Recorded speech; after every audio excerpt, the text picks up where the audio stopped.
Yeah, first and foremost, I want to thank Mountaineer Faithful, Mountaineer Nation for showing out tonight and giving us everything they got from a energy and crowd perspective. You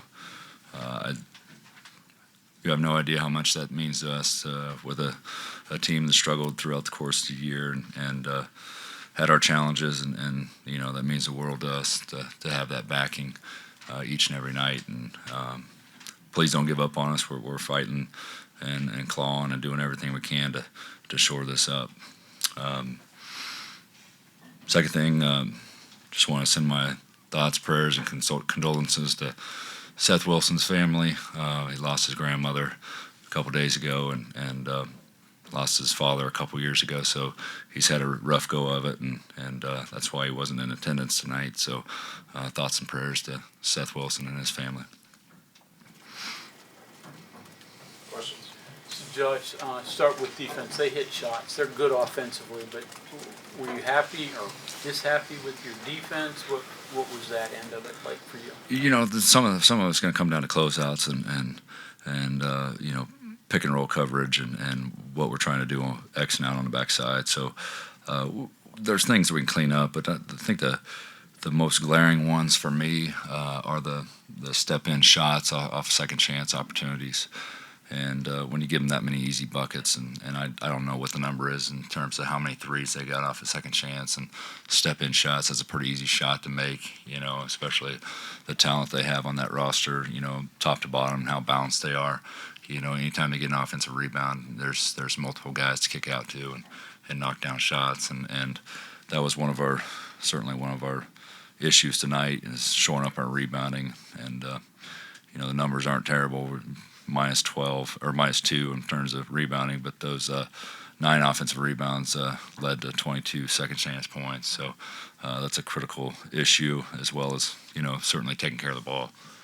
We didn't take care of the ball tonight, and I keep telling these guys, we got to control the game with our offense, and we got to get the absolute best look we can get. And that first half, having I believe eight live ball turnovers. Put us in quite the hole, and we didn't start the second half very good either. So, the sense of urgency. We can't wait to pick that up and pick that fight and competitive nature up till we're down, double digits. So, it's got to be, we got to shore some of those up in a short spurts. What can you say about Jacoby Walter's performance? I mean, just kid's a freshman, just balling out there. No, unbelievable performance. I mean, he wasn't the most efficient by looking at the numbers. I mean, 4 for 14, but he certainly didn't back down on the road at all as a freshman. And sometimes you'll see that guys get tentative on the road, and as a freshman, that's a pretty incredible performance. But you look at their box score, 10, 13, 20, 23, 18, 10. They're a really balanced offensive team, and that's what makes them really good. And consequently, we're 25, 21, 9, and 8. So we didn't have that balance, but it really came down to us taking care of the ball and shoring that up from an offensive perspective, and not finishing possessions on the defensive rebounding. Outside of turnovers, were you pleased with the offense? I mean, you shot fairly well. Put up. Yeah, we get good looks, and I feel like if we execute correctly and everybody's on the same page, we're going to get a good look. And 53%, I'll take that every night. But consequently, they shot 53%, and got 5 more shot attempts up, and the numbers game, once again, they got 12 threes, we got 8.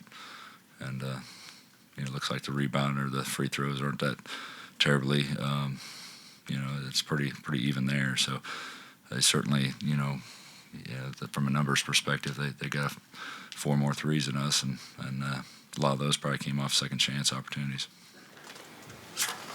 Coach, the last 3 games, Texas, Baylor, TCU, they've all shot pretty good percentages against you guys. When you talk about cleaning stuff up, I mean, at this point, does the stuff you have to clean up, does that pile get bigger, I guess, so to speak? Yeah, I mean, Baylor's really not the team to zone by any means, but the way that was going, they're kind of having their way there for a while, so we had to kind of change something.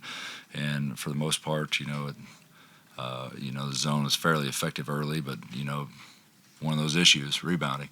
You got to be able to finish a possession, and we didn't do so.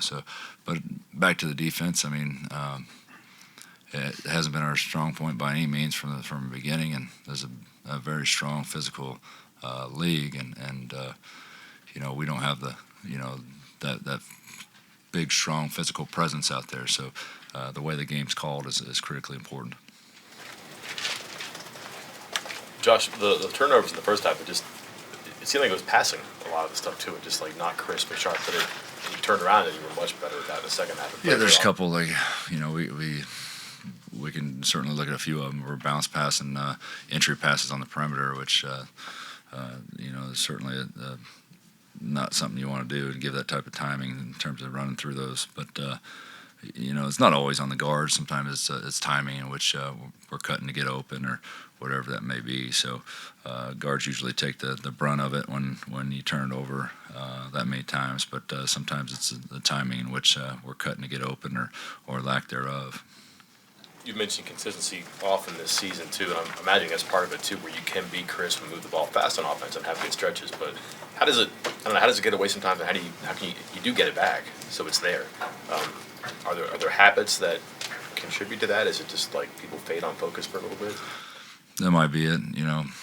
It's a mental game as much as it is a physical game. So if you let your guard down at any time, and good teams will take advantage of you. So and this time of year, I mean, we're mid-February. Everybody's scouted everybody very, very well, and if you're always looking for that primary option and not looking into your secondary option and third option, sometimes typically that first option is usually very well scouted.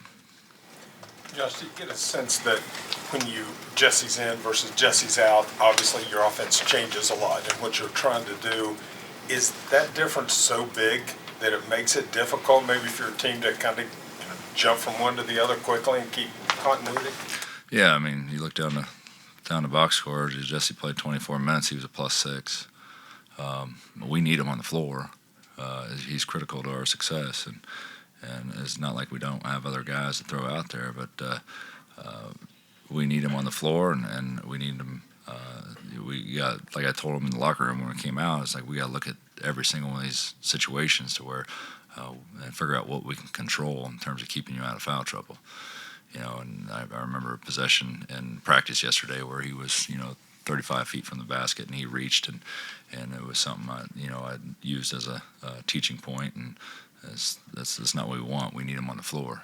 He can't have those mental lapses where he's reaching and putting himself in a bad position. Coach, I promise I'm not going to try to get you fined $25,000 on this one. That'd be helpful. My words, the game was not, there's been better officiated games. My words. With that said, what did Kerr, did he let the frustrations get to him, not adjust? No, Kerr plays with an incredible amount of emotion out there, and sometimes it can be to his detriment in terms of arguing calls or getting involved in that, and like I tell him each and every day, let me handle that, but I'm not going to get into the officiating. Right, I know. Anything else? Thank you.